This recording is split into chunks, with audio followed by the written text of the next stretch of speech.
Hola a todos.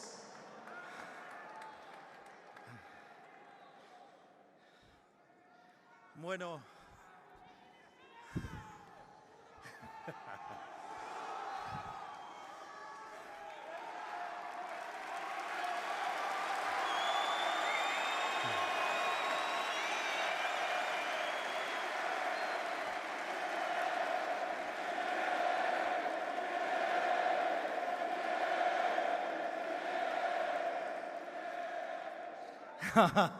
Muchas gracias.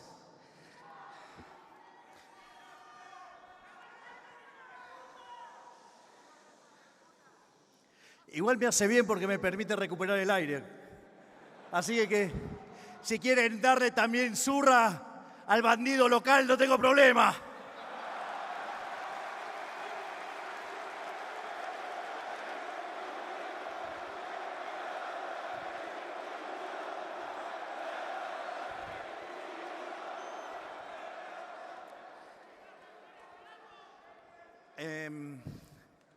En primer lugar, quiero dar las gracias por este recibimiento.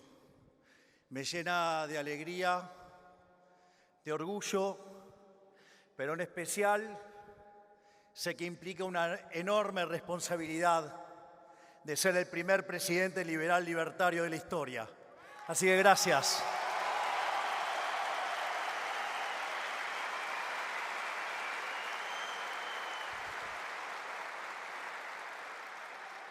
Además, quiero agradecer a los organizadores por permitirme tener el privilegio no solo de estar aquí, sino de poder estar cerrando este evento en el cual han participado verdaderos gigantes, personas a las que admiro profundamente y que tanto hacen por la batalla cultural para que esta realidad liberal libertaria sea una realidad en Argentina y que hoy está avanzando en todo el mundo porque la libertad avanza.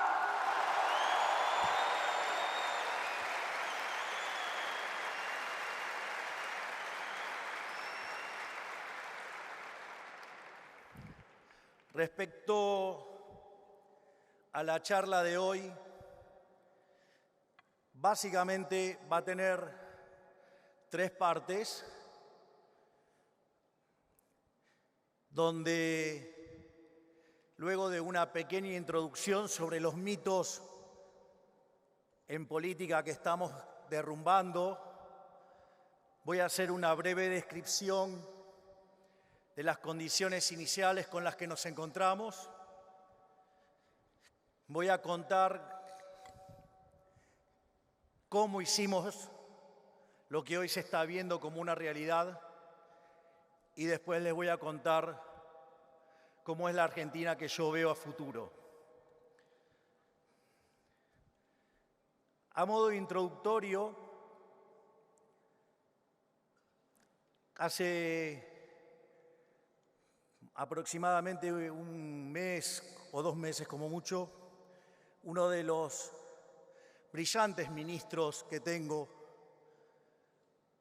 el doctor Federico Sturzenegger, decía: en Argentina estamos rompiendo 3 mitos acerca de la política económica.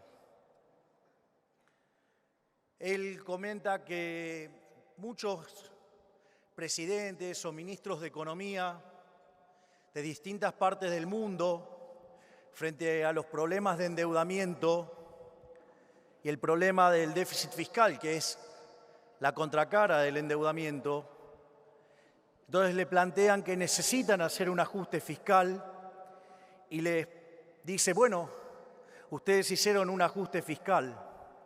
Entonces Federico les contesta: bueno, ¿cuánto tenés que ajustar? Bueno, 4 o 5 puntos del PBI. Y entonces le dice: ¿cuánto crees que podés ajustar por año? Bueno, 1 punto. Y entonces Federico les contesta y dice: ¿y cómo la verías de hacer un ajuste de 5 puntos del PBI en un mes. Dice, no, pero eso es imposible. Bueno, es lo que hicimos nosotros en Argentina.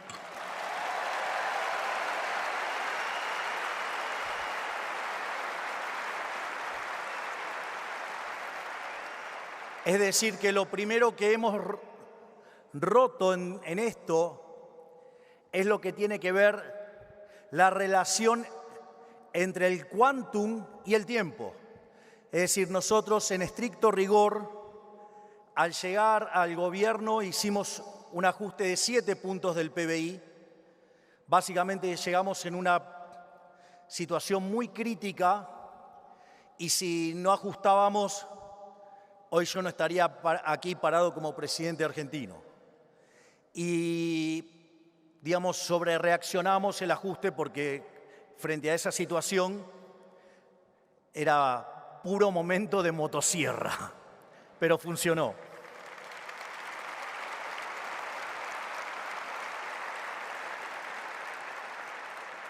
El segundo mito tiene que ver con que si ustedes hacen un ajuste de estas características, la economía se va a hundir en una recesión, el desempleo va a estar por la estratosfera y la cantidad de pobres e indigentes va a subir a niveles insoportables socialmente.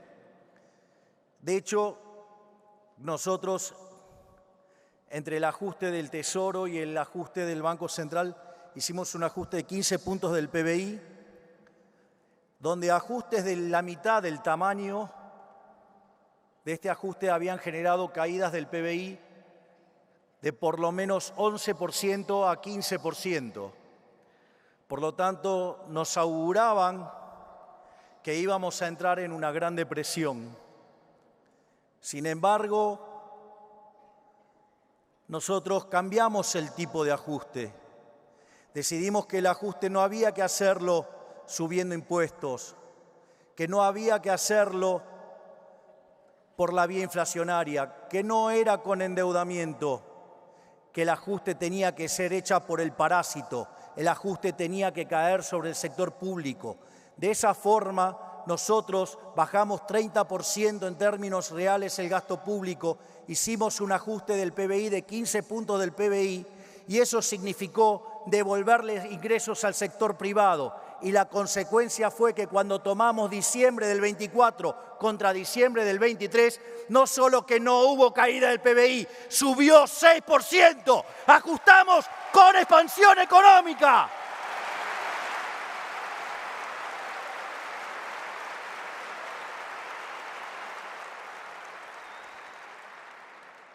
Y no solo eso, sino que a lo largo del primer trimestre de este año, la economía se ha expandido a un ritmo del 6% y ahora en el segundo trimestre lo estamos haciendo al 8%. Así es que a los políticos de mierda, nada de crédito con que el ajuste es recesivo. Si lo paga la política, el sector privado se expande.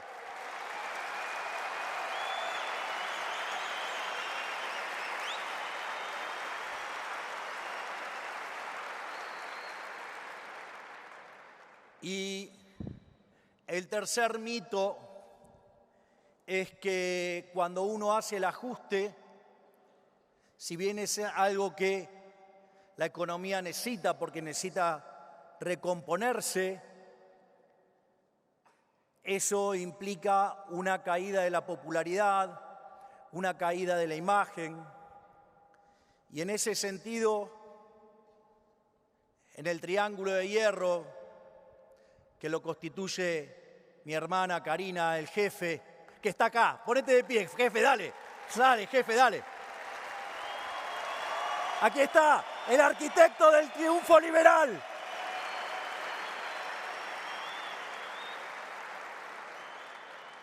Ese brillante consultor que también nos acompaña, que es Santiago Caputo, frente a esta situación, nosotros dijimos, nosotros vinimos a cumplir una tarea. Si hay imagen y se tiene que consumir por la buena causa, hay que consumirla, hay que hacer lo que hay que hacer, hay que dejar de estar mirando los votos y hay que hacer lo que la economía requiere.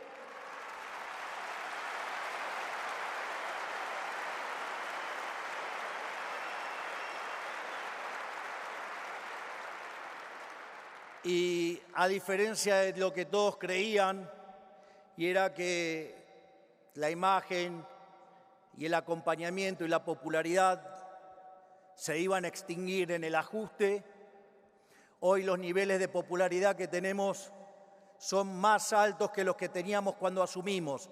Y si lo toman de consultoras internacionales, están todavía muchísimo más altos. Es decir, que el ajuste no genera pérdida de imagen. Si el ajuste cae sobre la casta política, la imagen sube porque es darle recursos a la gente.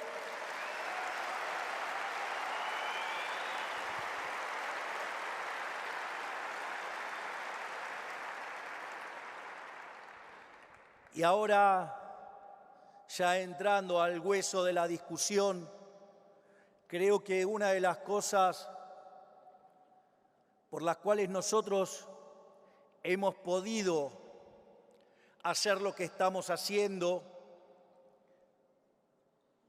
y que el acompañamiento continúa y que no solo en términos de imagen, sino también en términos de resultados electorales, es que durante la campaña nosotros dijimos que preferíamos decir una verdad incómoda antes que una mentira confortable. Es decir, nunca le hemos mentido a la gente, siempre dijimos lo que íbamos a hacer.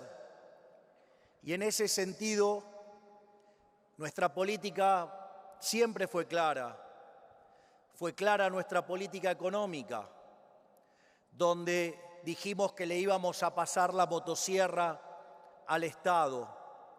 Fue clara nuestra posición respecto al Banco Central.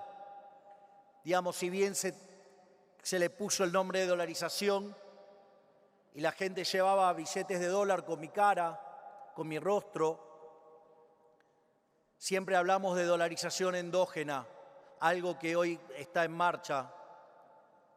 Y también hablamos, en el plano institucional, avanzar hacia las ideas de la libertad, hacer reformas estructurales que hagan que Argentina se convierta en el país más libre del mundo. Y todo eso en materia económica, no solo que lo estamos cumpliendo, nosotros teníamos metas muy ambiciosas que decían que era imposible. Y sin embargo, hoy, pasado 1 año y medio, hemos sobrecumplido todas las metas de campaña.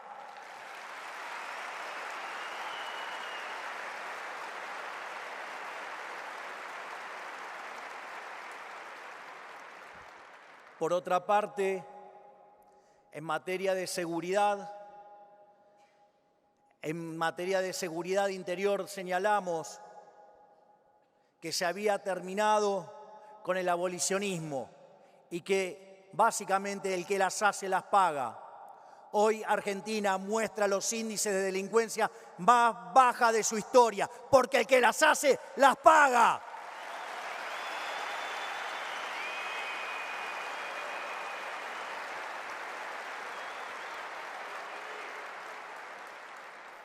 No solo eso, sino que además decidimos prestigiar a nuestras Fuerzas Armadas. Iniciamos un proceso de reequipamiento y hoy Argentina ranquea entre las 20 primeras potencias militares, y habiendo hecho las compras de armamento más grandes de los últimos 50 años. Vaya que hemos hecho algo por la seguridad nacional y la seguridad interior.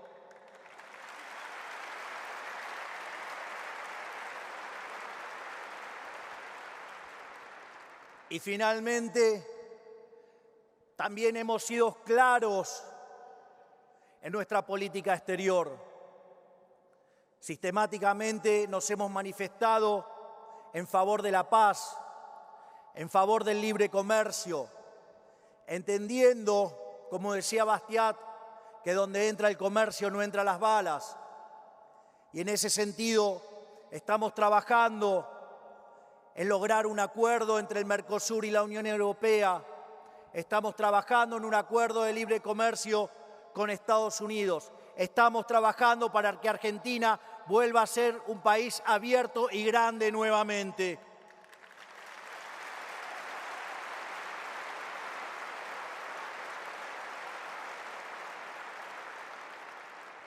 Pero no solo nos hemos quedado en señalar eso, también hemos dicho que en Argentina volvíamos a abrazar los valores de Occidente. Y los valores de Occidente no son ni más ni menos que abrazar la cultura judeo-cristiana, reconocer el Dios de Israel y en lo político, digamos, la República Romana y en la democracia griega. Eso constituye la democracia liberal que venimos a defender en los valores de Occidente. Y eso está manifestado en mi alianza con los Estados Unidos y con Israel. Por lo tanto, nadie debe sorprenderse de lo que estamos haciendo en materia internacional.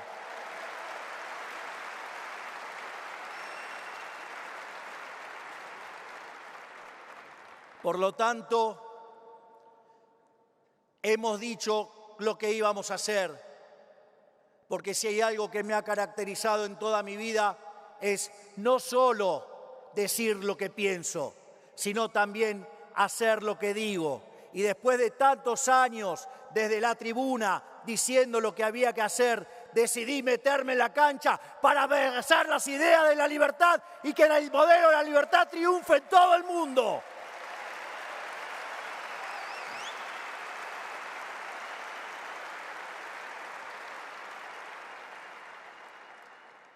Naturalmente,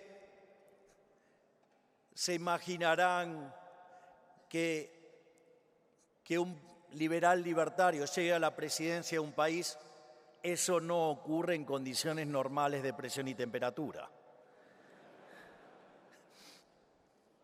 La realidad es que al momento de llegar al poder, Argentina conjugaba lo peor de sus 3 peores crisis de la historia, lo cual claramente, si hubiera ocurrido, hubiera sido una verdadera hecatombe. Básicamente teníamos un desequilibrio monetario del doble que el que teníamos en el año 1975, cuando estalló una crisis que se llamó el Rodrigazo, y que básicamente sextuplicó la tasa de inflación. Piensen que si Argentina venía con niveles de inflación del orden del 300%, hubiera llevado esto, la inflación, a por lo menos niveles del 2000%. Al mismo tiempo,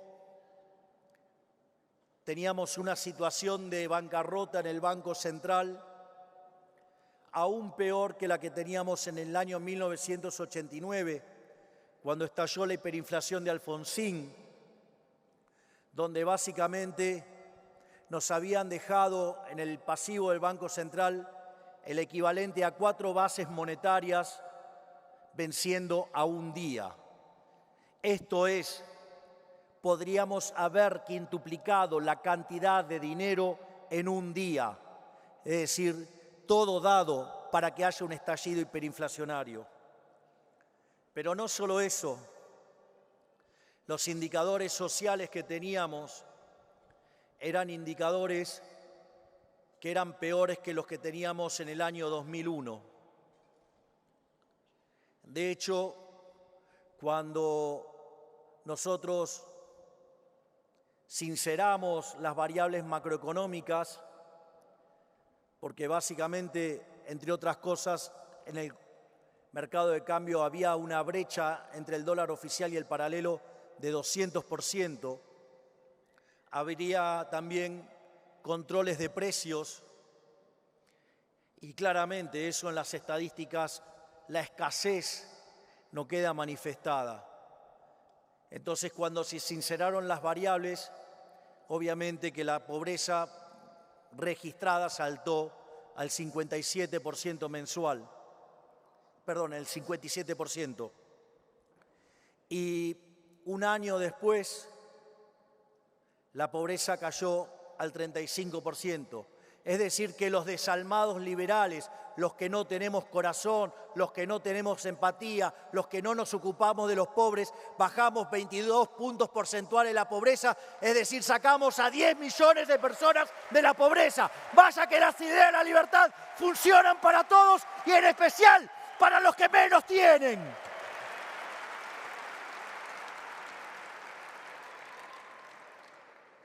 En ese desastre macroeconómico que nos habían dejado, también teníamos el equivalente a 90.000 millones de dólares de deuda en pesos, venciendo en menos de 3 meses, con lo cual eso también hubiera implicado solamente 15 puntos del PBI de base monetaria adicional, cuando la base monetaria en ese momento en Argentina estaba en 2,5 puntos. Es decir, hubiéramos multiplicado solo por eso en 7,5 veces la cantidad de dinero, el incremento. No solo eso, el gobierno anterior también, con el control de cambios, le daba a los amigos derechos para poder importar al tipo de cambio oficial. Y eso había dejado una deuda en el Banco Central de 45.000 millones de dólares. Además, los sistemáticos incumplimientos de las metas con el Fondo Monetario Internacional hacían que el acuerdo también estuviera caído. Es decir, que nos encontrábamos en una situación que si no actuábamos rápidamente, terminábamos en default con los organismos multilaterales, en default comercial y en default en el sistema financiero local, lo cual hubiera sido un verdadero desastre macroeconómico y hubiera llevado la pobreza a niveles del 95% por lo menos. A su vez, teníamos un déficit fiscal en el Tesoro de 5 puntos del PBI y teníamos deuda que generaba intereses en el Banco Central y lo llevaba a 15 puntos del PBI. En ese sentido, la primera etapa del plan de estabilización fue aplicar la motosierra. La motosierra básicamente de origen implicó un ajuste en el Tesoro de 7 puntos del PBI y que con el tiempo, se fue recomponiendo y terminó siendo un ajuste de 5 puntos del PBI. Pero frente a la emergencia teníamos que resolver y por eso, el ajuste fue de 5 puntos del PBI, de 7, y después terminó siendo de 5 en el Tesoro. En ese contexto, llevamos a 1/3 la cantidad de ministerios, echamos más de 50.000 empleados públicos y la gran mayoría de los contratos que iban venciendo no los renovamos, haciendo un ajuste verdaderamente fuertísimo. Terminamos eliminando la obra pública, que es una fuente de corrupción infinita, y además terminamos con la pauta oficial en los medios de comunicación, motivo por el cual hablan peste de nosotros todos los días.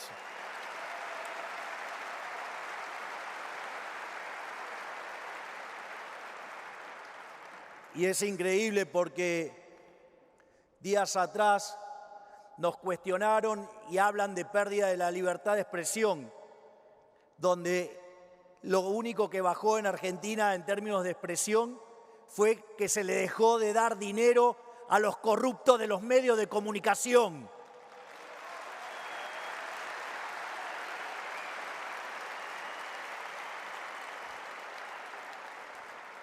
Parece que son muy buenos para acusar cuando los subsidios los tienen otros, pero no cuando les tocan el órgano más sensible del ser humano, que es el bolsillo.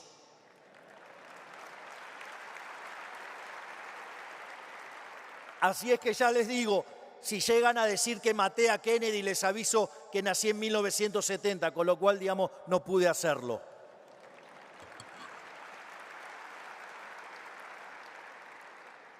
A partir de de haber cerrado el déficit fiscal, o sea, desde la concepción de la naturaleza monetaria de la inflación, sabíamos que había que cortar con la emisión y cerrar el déficit fiscal. Era esta primera etapa y lo hicimos. Argentina en los 123 años anteriores siempre había tenido déficit fiscal. Y si hay algunos periodos que no lo tienen es porque está en default. Y nosotros fuimos a una política de déficit cero. Es decir, decidimos que en Argentina no hay más déficit fiscal. Y Argentina es uno de los 5 países del mundo que no tiene déficit fiscal en la línea financiera. Y lo hicimos después de 123 años de historia donde nadie lo logró y nosotros lo logramos en el primer mes de gobierno.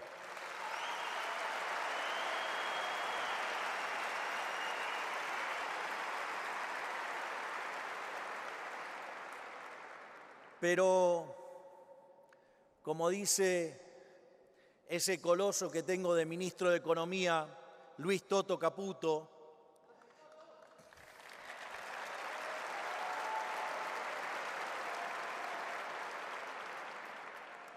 aun cuando habíamos puesto las cuentas fiscales en orden en el Tesoro, no alcanzaba, porque el problema que teníamos en el Banco Central era del doble del tamaño del problema del Tesoro. Y si nosotros no arreglábamos la cuestión del Banco Central, la hiperinflación la hubiéramos tenido igual, con el agravante de que lo hicimos haciendo el ajuste fiscal, con lo cual hubiera sido tremendamente letal para las ideas de la libertad. Y en ese sentido, en una tarea ciclópea, monumental, entre Toto Caputo, el presidente del Banco Central, Santiago Bausili, y el secretario de Finanzas, comenzaron un trabajo de limpiar el balance del Banco Central. Y en la medida que mostrábamos que la solvencia fiscal había venido para quedarse, fue posible empezar a limpiar la deuda del Banco Central. Y así, a mediados del año pasado, fue cuando se concluyó la etapa 2 del programa, que fue cuando se terminó con la emisión monetaria. Se terminó en Argentina el déficit cuasi fiscal, se sanearon las cuentas del Banco Central y la cantidad de dinero desde aquel momento ha quedado fija.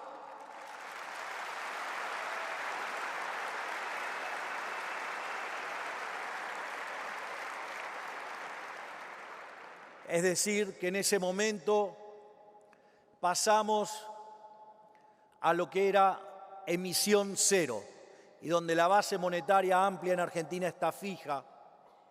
Es más, en medio de un ataque especulativo, el tipo de cambio paralelo se había disparado y nosotros decíamos, van a converger los tipos de cambio, pero van a converger con una caída del paralelo. Y efectivamente eso fue lo que pasó. Sin embargo, nos dimos cuenta que la economía argentina estaba recuperándose muy fuertemente. La economía después del mes de abril empezó a mostrar signos muy importantes de recuperación. De hecho, entre diciembre y abril se expandió al 10%.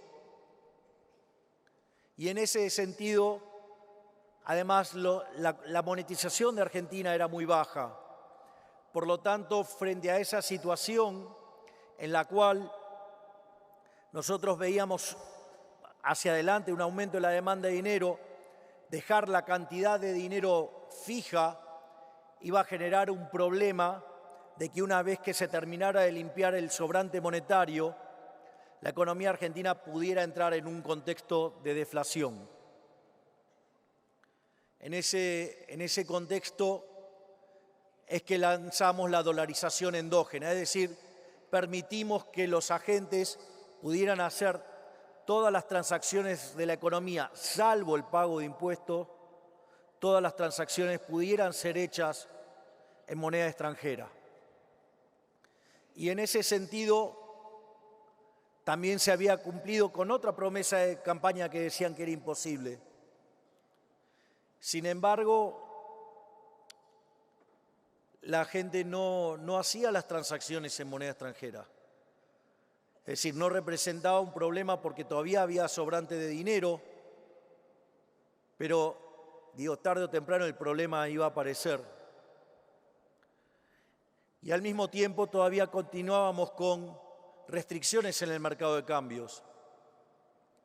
En ese sentido, para nosotros el cepo era una herramienta de tortura y además era una herramienta con la cual nos criticaban no solo los que habían puesto el cepo, sino que además nos criticaban lo que yo llamo los liberales, no liberales libertarios, sino los liberales libertarados.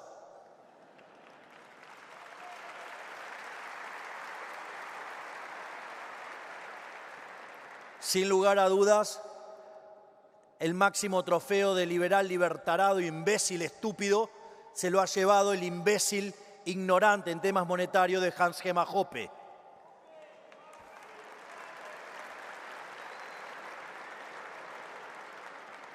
Donde haciendo gala de una ignorancia infinita, pero motorizado por basuras argentinas que lo maldatearon, se imaginarán, los que me conocen quiénes son. Los mismos que pidieron que el Juan de Mariana no me lo den.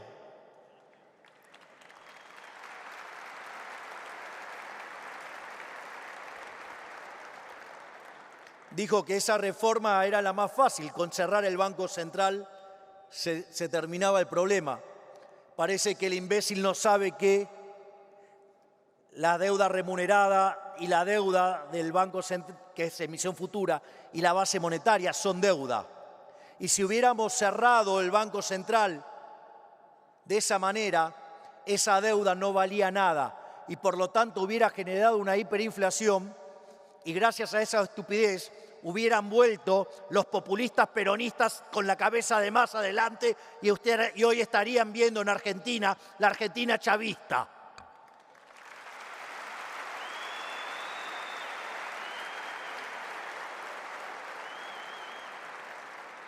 Entonces, dada la aberración que implicaba el cepo, básicamente porque eso restringe la libertad de que yo pueda hacer con mi dinero lo que yo quiero, básicamente porque entonces condiciona mi conjunto de elección y eso es una afrenta insoportable para un liberal libertario. Pero además, el hecho de que los obligan a demandar más de moneda doméstica que las que quieren, amplía la base imponible del impuesto inflacionario, que además es un impuesto no legislado, es decir, inadmisible hasta para un liberal clásico. Por lo tanto, el cepo había que sacarlo de todas maneras. Y en ese sentido, empezamos a trabajar en un programa con el Fondo Monetario Internacional para limpiar la hoja del Banco Central. Y la idea era que así como el Estado Nacional le colocaba títulos públicos no transferibles al Banco Central y así se llevaba los dólares, consideramos que era el momento de recapitalizar el Banco Central. Por lo tanto, hicimos un acuerdo con el Fondo Monetario Internacional para ir rescatando esa deuda del Banco Central, de modo tal que la deuda total no aumentara, pero que los pesos que ahora tienen los argentinos en el bolsillo valieran algo. Es decir, le hicimos el ajuste a la casta para devolverle el dinero a la gente de bien.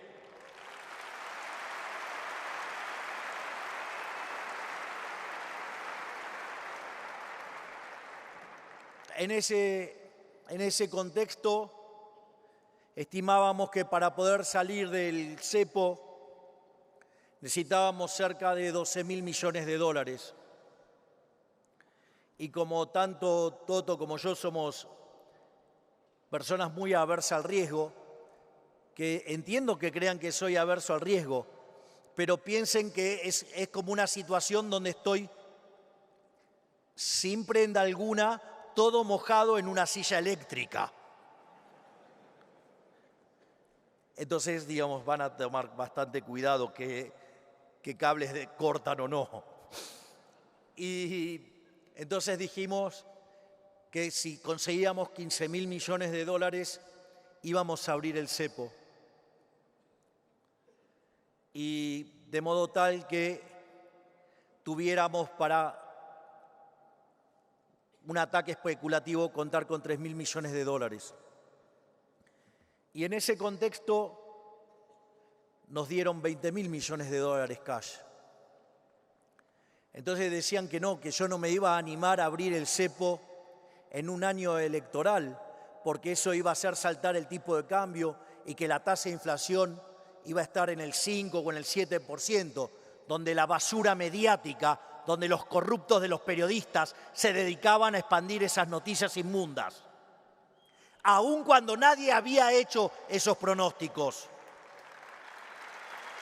Por eso, como dice el amigo de Wall Street, Wolverine, no odiamos lo suficiente a los periodistas.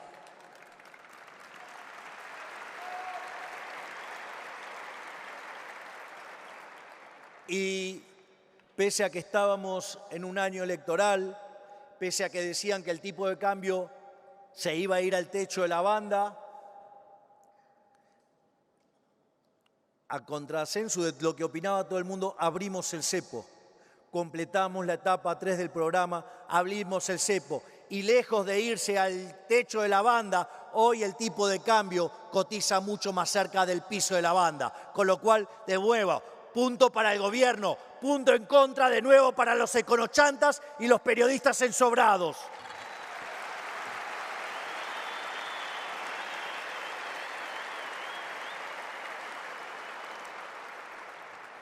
De hecho, hoy, después de que anticiparon esas tasas de inflación del 5 al 7% mensual, es cierto, la tasa de inflación saltó al 3,7, pero dijeron que se iba a quedar en niveles del 5 y del 7. Al mes siguiente cayó a 2,8. Este mes se espera que rompa el 2%. Y yo se los afirmo de acá, que para el año que viene la inflación en Argentina habrá sido historia del pasado.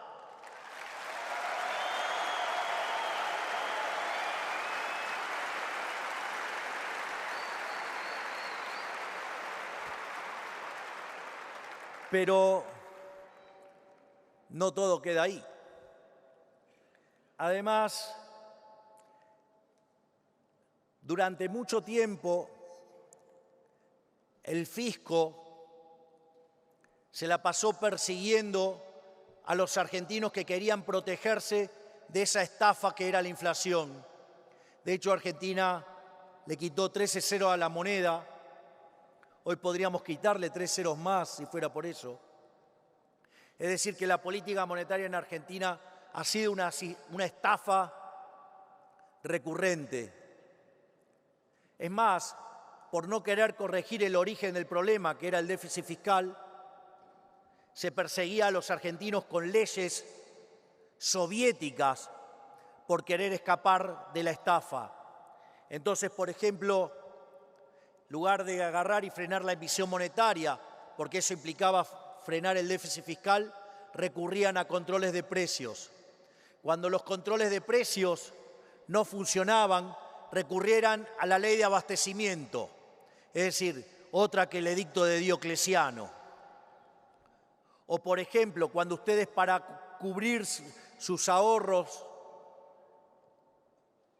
de la inflación del peso iban a cubrirse en el dólar, entonces le ponían ley penal cambiaria, controles de capitales, se perseguía a los argentinos como si fueran delincuentes.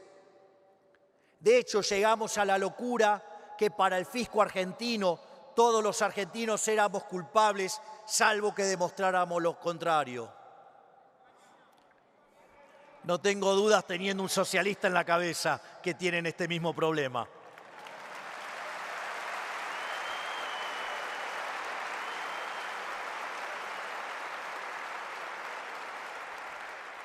Sin embargo, hace pocos días enviamos una nueva desregulación que tiene que ver con el Día de la Liberación y la reparación histórica a los ahorristas, donde le permitimos a los argentinos de bien que puedan utilizar sus dólares no declarados para poder hacer transacciones. Se terminó eso de creer que la gente es culpable antes que demuestre lo contrario. Ahora los argentinos somos inocentes hasta que se demuestre lo contrario.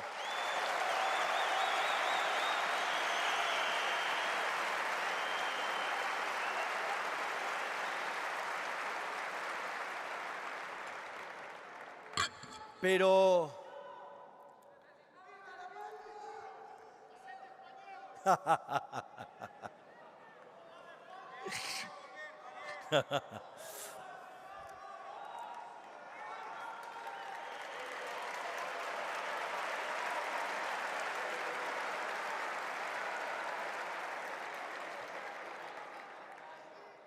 más allá de cualquier cosa, sepan que contra los socialistas de mierda yo siempre voy a estar de su lado.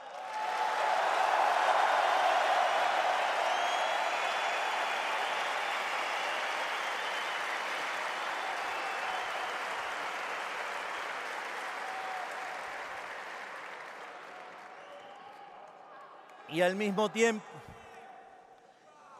tiempo, también quiero destacar los logros que hemos tenido en materia social y en materia de seguridad. En ese contexto difícil en el que nos tocó asumir la política social que había dejado el kirchnerismo, que es la versión reloaded de lo peor del peronismo, en ese contexto habían hecho de la política social una política para perjudicar a los más vulnerables. Es decir, como todo lugar, el socialismo toma una causa noble y la prostituye en favor de la corrupción de los que están en el poder.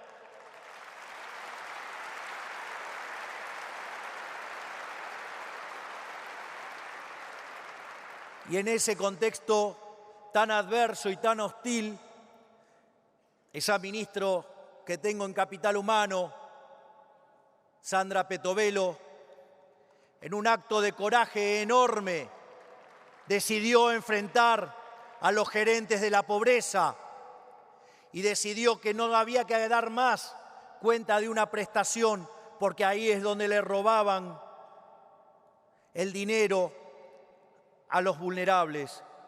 Es decir, la mitad del dinero que iba hacia los vulnerables era cooptado por los ladrones de los gerentes de la pobreza. Pero claro, cuando anunciamos esto, nos amenazaron con una marcha. Y Argentina, que tenía entre 8.000 y 9.000 piquetes por año, en ese contexto nos amenazaron con que nos iban a hacer una marcha. Y decían que iban a ser 50.000 personas cuando en realidad estaban esperando 100.000 personas. Y en ese contexto, gracias a otra ministra que tengo gigante, la doctora Patricia Bullrich,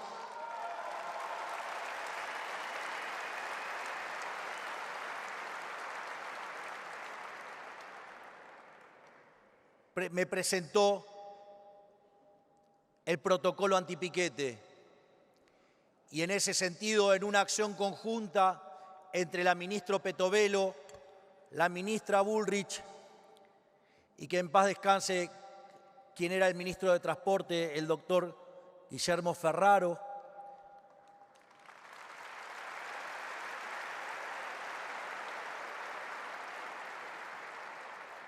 hicieron todo un operativo. No solo le sacamos la caja a los gerentes de la pobreza, salimos con las fuerzas de seguridad a la cual le dimos el total respaldo, y aquel que cortaba no cobraba, aquel que cortaba iba a la cárcel, y usamos la red de transporte para informarlo y además para que se hicieran denuncias.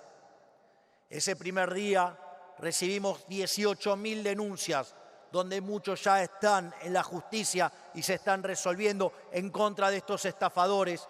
Pero sobre todas las cosas, desde el primer día pusimos orden en las calles, porque de los 100.000 que esperaban fueron 3.000. Y a partir de ese día se terminó el caos en la Argentina y volvió a reinar el orden.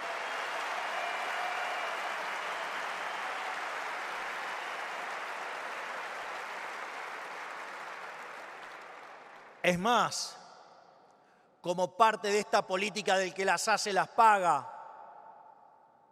dejamos de tener esa doctrina que está a favor de los delincuentes.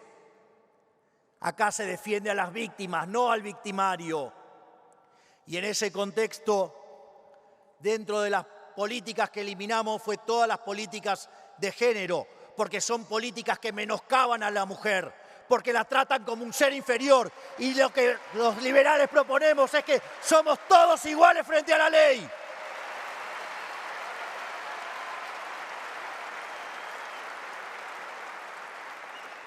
Entonces nos vaticinaron que nosotros estábamos a favor de los femicidios. Y sin embargo, los homicidios contra mujeres han caído 14%. Y hoy Argentina tiene la tasa de delincuencia más baja de su historia, porque el que las hace las paga.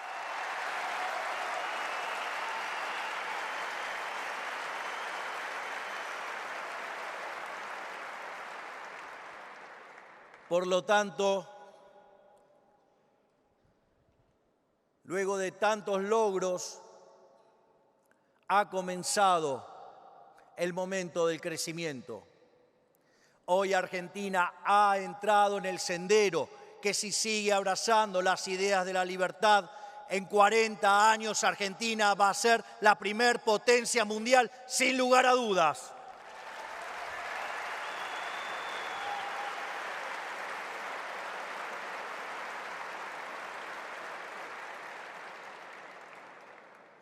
En este sentido, lo que voy a hacer ahora es transmitirles cada uno de los elementos que son el pilar del crecimiento económico.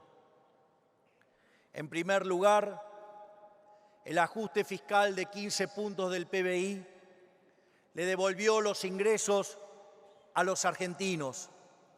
Eso permitió una recuperación de la actividad económica, una recuperación de los salarios, una recuperación de las jubilaciones y la recuperación del ciclo de stocks. Eso permitió en primer momento a que la economía empezara a recuperarse muy fuertemente a partir de abril del año pasado.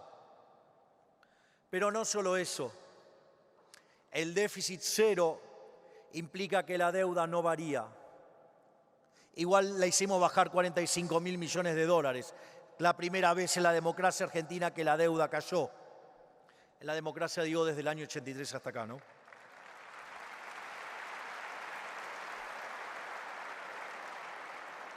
Pero lo importante es que la política del déficit cero implica que la relación deuda-producto es no creciente.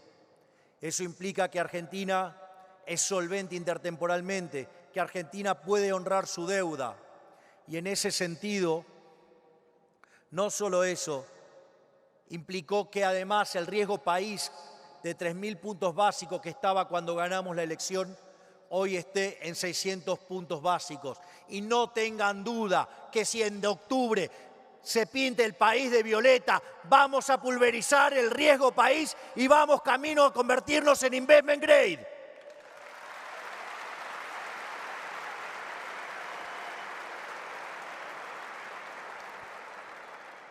Por eso, en la medida que caiga la tasa de riesgo país, que caiga la tasa de interés, el stock de capital per cápita de la economía va a aumentar y por ende la productividad subirán los salarios y tendremos un mayor nivel de vida. En ese sentido, Un trabajo de un muy prestigioso economista argentino que se llama Juan Pablo Nicolini, que trabaja en la Reserva Federal, estimó que habiendo hecho el ajuste que hicimos, llevando el déficit a cero, eso podría implicar que Argentina pueda crecer en términos per cápita del 4% anual, de manera sostenida por una gran cantidad de años, que podría oscilar entre 10 y 20 años. Sin embargo, tal como señala Nicolini, ese método no contempla el tipo de ajuste. Si nosotros consideramos que el ajuste no fue subiendo impuestos, sino que fue bajando el gasto público, y si además consideramos que ya hemos hecho más de 2.500 reformas estructurales, Argentina va a crecer muy fuertemente y los números se están dando cuenta de que Argentina está camino a volver a ser grande nuevamente.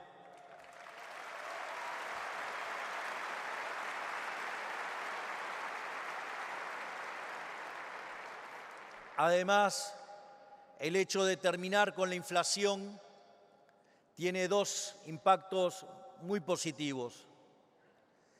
En primer lugar, porque elimina la distorsión de precios relativos, amplía el horizonte temporal y de ese modo se pueden asignar los recursos de mejor manera. Al mismo tiempo, al ser un impuesto altamente regresivo, distorsionaba la relación entre ahorro e inversión y por ende también la tasa de interés y por ende la acumulación de capital, llevando a que se hicieran inversiones, digamos, incorrectas porque básicamente estaban distorsionados los precios relativos. Y esto, digamos, va a implicar que al eliminarse la inflación, esta distorsión va a desaparecer y eso va a tener, si bien es un efecto de una vez para siempre, va a implicar también un salto en el PBI per cápita, que, digamos, en todo el horizonte se va a manifestar también como crecimiento. Por otra parte, nosotros consideramos que el Estado es una organización criminal.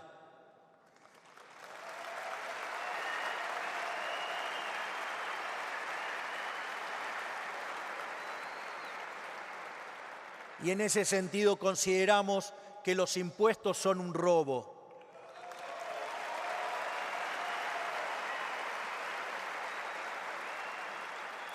Y en ese sentido, el año pasado, aún en este proceso de estabilización, no solo que dejamos de estafar a los argentinos con el señoriaje, sino que además hemos bajado los impuestos explícitos en 2 puntos del PBI, algo que no se había hecho nunca en la historia argentina.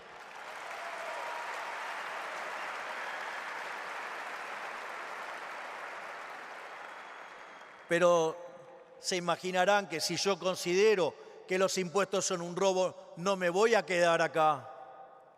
En ese sentido estamos trabajando en una reforma tributaria y acorde a las estimaciones que tenemos, si la economía argentina de acá al 2031, en caso de que me tocara ser reelecto,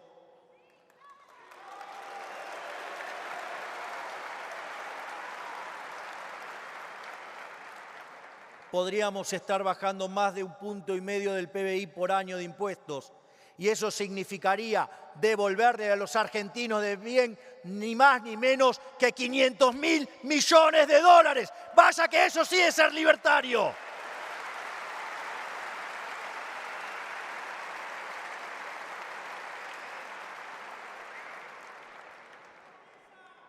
Por otra parte, también estamos haciendo un fuerte trabajo desde el Ministerio de Capital Humano.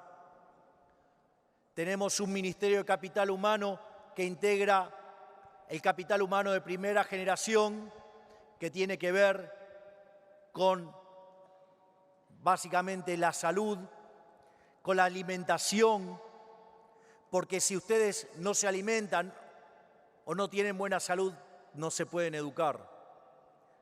Esto, por lo tanto, también integra con el capital humano de segunda generación, que tiene que ver no solo con la posibilidad de estudiar, sino también con la posibilidad de reinsertarse a aquellos que fueron quedando en el camino.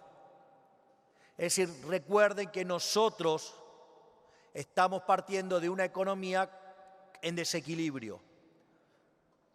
Y la tercera parte con la que integra es con el mercado laboral. En ese sentido, nosotros entonces estamos trabajando en el capital humano de primera generación, el de segunda generación, y para que pueda insertarse en un mercado laboral donde hoy cerca de la mitad del empleo en la economía es informal. Por lo tanto, esto no solo va a implicar una mejora en las condiciones de trabajo, sino que además, en la medida que se vaya cerrando el diferencial entre empleados formales y el total del empleo, es decir, que se vayan achicando los puestos informales, eso también nos va a permitir reformar el sistema previsional y de esa manera tener también una segunda vuelta adicional de crecimiento de acá al futuro. Obviamente, ahora le toca a también otro de los ministerios estrellas. Yo, hay dos ministerios de los que estoy muy orgulloso. Al margen del Ministerio de Economía, con quien tengo una relación simbiótica, al margen de que adoro, el trabajo de la ministra Bullrich, del ministro Petri, pero hay dos criaturas que creé yo, que no existían en el mundo. Una es el Ministerio de Capital Humano y el otro ministerio es el Ministerio de Federico Sturzenegger, el Ministerio de la Desregulación.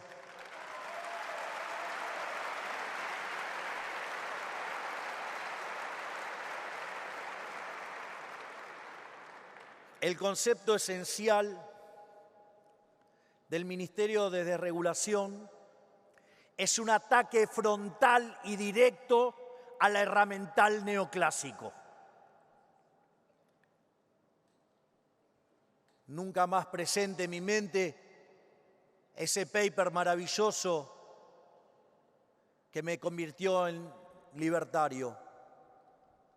Recuerdo, y acá el querido Philippe Auguste lo suele mencionar, recuerdo que un día me acercaron el trabajo de Murray Newton Rothbard, Monopolio y Competencia, el cual está en el segundo tomo de El hombre y la economía y el Estado.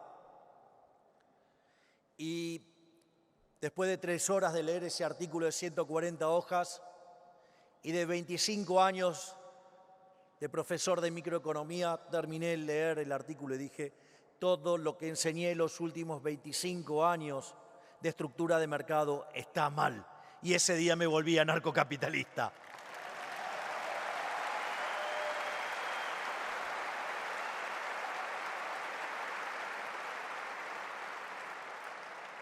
Cuando ustedes miran las estadísticas del crecimiento económico per cápita y del PBI per cápita desde la era cristiana, ustedes van a descubrir que ahí lleva la forma de un palo de hockey.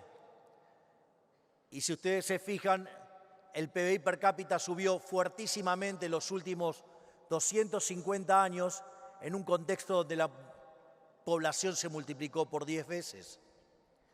Y la pobreza extrema, que estaba en niveles del 95%, hoy hay que cambiarle la medida todo el tiempo porque si no, sería 0. Entonces, la pregunta era, ¿cómo puede ser que los rendimientos crecientes que la economía neoclásica asocia con los monopolios y dicen que de acuerdo al maldito óptimo de Pareto es malo, había sacado tanta gente de la pobreza? Algo tenía que estar mal.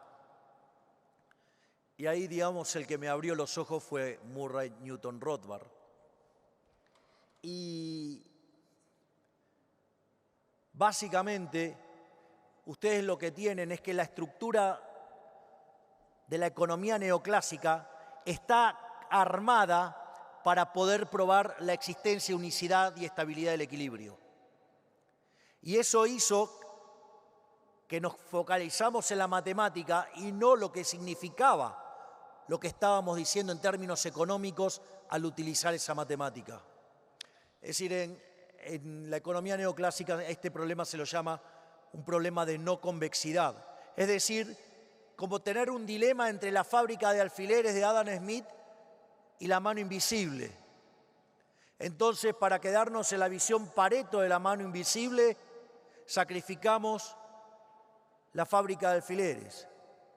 Y lo peor de todo es que nos quedamos sin poder explicar el crecimiento económico. Porque los rendimientos constantes a escala o los rendimientos marginales decrecientes lo que hacen es que el crecimiento económico desaparezca. Y en ese sentido, por eso es tan inspirador el paper de Rothbard, porque demuestra que los monopolios solo son malos si están generados desde el Estado. Por ejemplo, el de emisión monetaria. Y en ese sentido, cuando se regula una empresa que tiene rendimientos crecientes a escala y la quieren asimilar a una competitiva, en el paradigma neoclásico, le matan los rendimientos crecientes. Y al matarle los rendimientos crecientes, matan el crecimiento económico. Si quieren un ejemplo aplicado de regular, matar los rendimientos crecientes y exterminar el crecimiento económico, no tienen que ir muy lejos, solo miren a su alrededor. Europa es el mejor ejemplo donde las regulaciones están matando el crecimiento económico.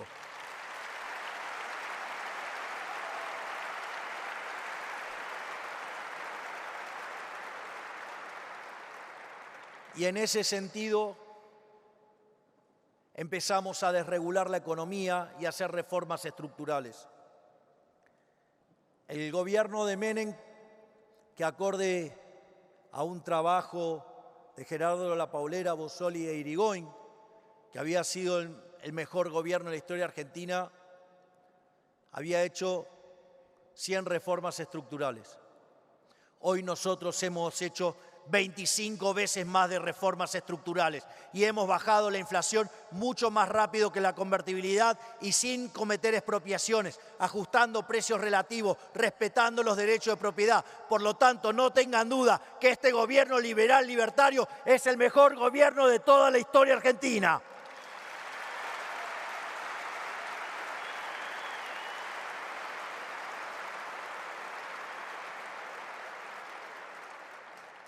Al mismo tiempo, también tenemos como objetivo hacer que Argentina sea el país más libre del mundo, ya que aquellos países que son más libres son 12 veces más ricos que los reprimidos, crecen al doble y tienen 25 veces menos de pobres en el formato estándar y 50 veces menos en el formato extremo. Y como parte también de esta agenda es que nosotros trabajamos en lo que tiene que ver en la apertura económica. Al mismo tiempo también estamos trabajando en una reforma tributaria que permita la competencia entre distintos estados provinciales para que también las provincias empiecen a bajar los impuestos. De hecho, en algunos municipios eso se está haciendo. De hecho, alguien que había sido compañero mío en la facultad y que la vida nos reencontró en la política, el intendente de 3 de febrero, Diego Valenzuela, está bajando las tasas y las empresas están yendo de los lugares de los peronistas asfixiantes a 3 de febrero a invertir porque básicamente se están bajando los impuestos.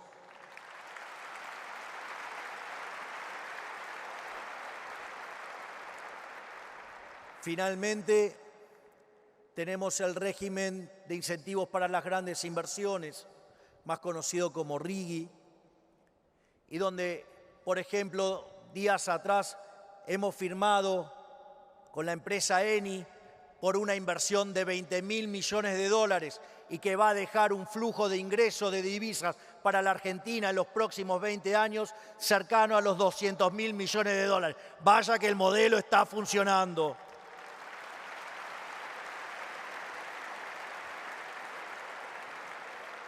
Por lo tanto, lo que quiero dejarles es el testimonio de que las ideas de la libertad funcionan. Por lo tanto, sabemos lo que hay que hacer, sabemos cómo hay que hacerlo. Por lo tanto, que no nos falte el coraje para hacerlo, porque somos los que podemos poner de pie a todo el mundo.